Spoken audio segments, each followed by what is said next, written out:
Yesu ashimwe cyane. Ni kuri Suri byose TV amurema nabaye namwe kandi mugubwe neza.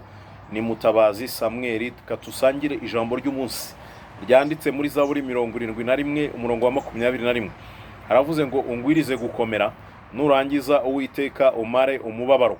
Ungwirize gukomera, uhindukire umare umubabaro. Ni isengesho rya Dawidi yasenze ari mu byago n'amakuba, igihe yari ari mu bibazo byinshi cyane. Nuragira ngo isengesho riri ryawe, ahari Uwiteka yaragukomeje, ubutunzi bwatumugaragara nk'ukomera, ni byinshi byatumugaragara nk'ukomera, ariko umutima, amababaro w'umutima utarashira. Rero Uwiteka kumara umubabaro, aho uri hose, aho uhereye hose, hafi kure, Uwiteka kumara umubabaro. Yigeze amara umubabaro Hana abyara Samweli. Yigeze amara umubabaro umurwari ku kidendezi 38 aryamye abuze umujwe mu kidendezi, aravuga ngo haguruka ko rubwa utahe. Uwiteka kumara umubabaro. Reka ntegeke ibintu byose bituma ugira agahinda mu mutima, Uwiteka uyu munsi abitegeke bivemo ugira amahoro gubwe neza.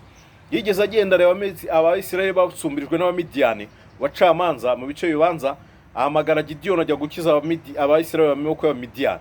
Rero Uwiteka kumara umubabaro. Hari agahinda umaranye imyaka, umukobwa, musore, mupapa, mugabo, ariko Uwiteka uyu munsi akumara umubabaro. Ako gahinda ntukambwire, nta nubwo nshaka ukamenya ko nta nicyo nagakoraho, ariko hari umugabo ufite imbaraga ugira icyo yagakoraho. Rero reka nkubwire ngo usenge iri jambo Zaburi 71:21 ari ryo jambo usengeramo. Uwiteka amanuka gukora igitangaza mu izina rya Yesu. Ndabashimiye rero, mukomeze mugubwe neza, mugire umunsi mwiza, mukomeze mukore share twamaze Yesu. Ndashimira abantu bakoze subscribe zikaba zaruzuye, Imana ibampera umugisha, n'abandi mu gikora share mukinkurikirana, Imana ibampera umugisha. Zaburi 71:21 haravuze ngo ungwirize gukomera, nurangiza Uwiteka uhindukire umare iki umubabaro.